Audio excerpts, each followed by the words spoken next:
What is the recipe for a smart city?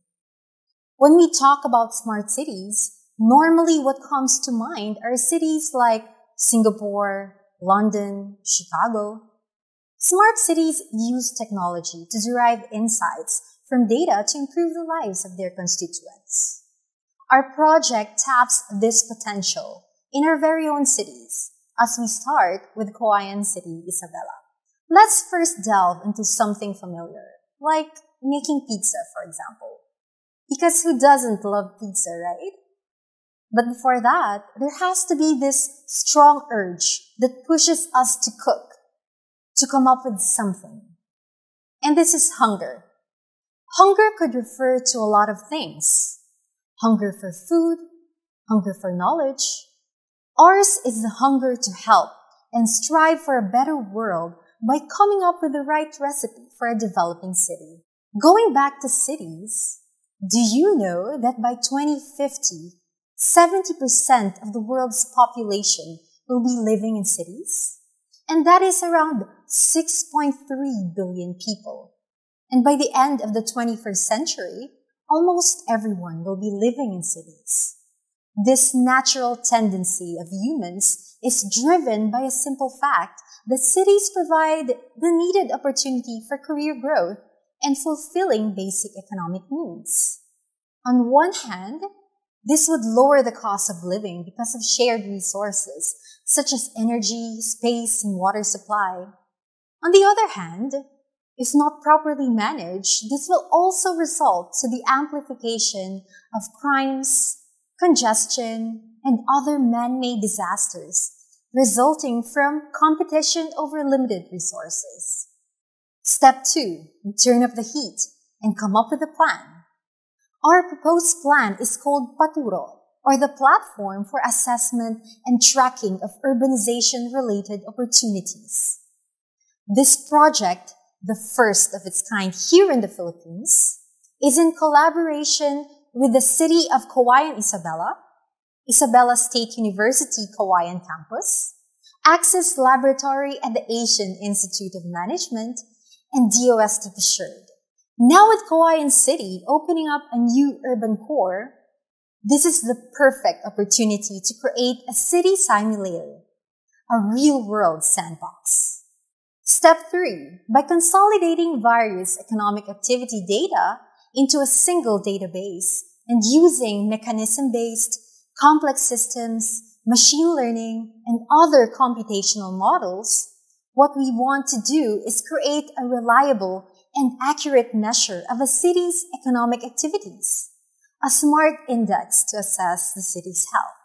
In order to do that, step 4, we took the 8-hour overnight bus trip from Makati all the way to Cauayan City and coordinated with a local government unit and gathered whatever data we can gather. Any data related to the city of Cauayan, such as geospatial data, health data, LTO and TODAS, community and indigenous peoples data, crime and accidents data, and agricultural data. Into step 5. Now we build a centralized data repository and processing platform, also known as a data hub, which we will later use to build robust mathematical models to generate the features for the Smart City Index. With the data hub ready for deployment, we turn to agent-based modeling, which will allow us to understand and model the movement of vehicles and people inside Cauayan City. Step 6, cooking with SUMO. SUMO, short for Simulation of Urban Mobility, is a collection of tools that allow us to create traffic simulations ranging from simple to complex scenarios.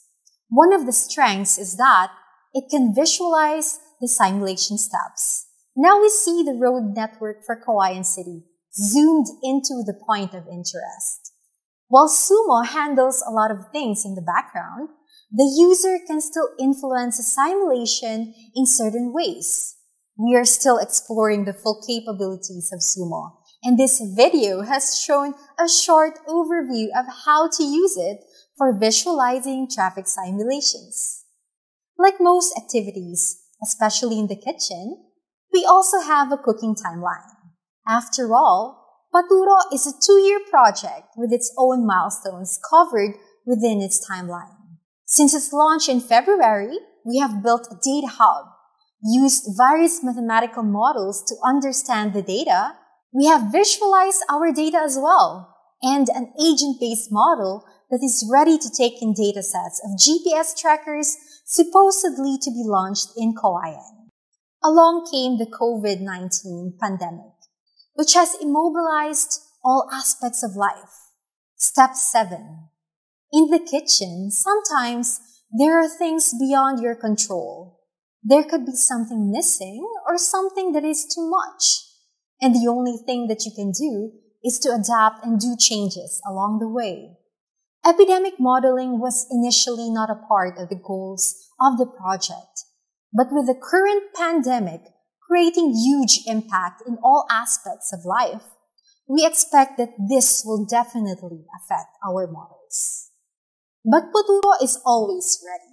As a matter of fact, in a span of weeks, we will be deploying GPS trackers and atmospheric sensors to gather more data as we transition to the new normal. Again, Paturo aims to understand the science behind a developing city, such as Cauayan City, by pooling together necessary datasets to be used in conjunction with mathematical models, complex systems, agent-based model, and machine learning, to come up with a reliable and accurate measure of a city's health, and that is the Smart City Index.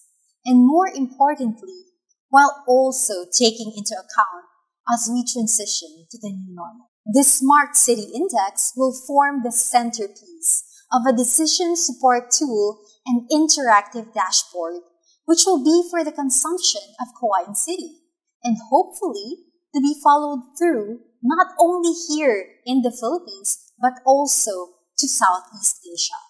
What is the recipe for a smart city? There is no rigid recipe for a smart city, as every city is different and has its own unique properties. You can add in some or remove them, but in the end, the goal is clear. It is to first understand the science behind smart cities and use these insights as a driving force for change. My name is Alva from Access Laboratory, and here are your Paturo chefs, brewing more results as we speak towards a smarter city, Paturo.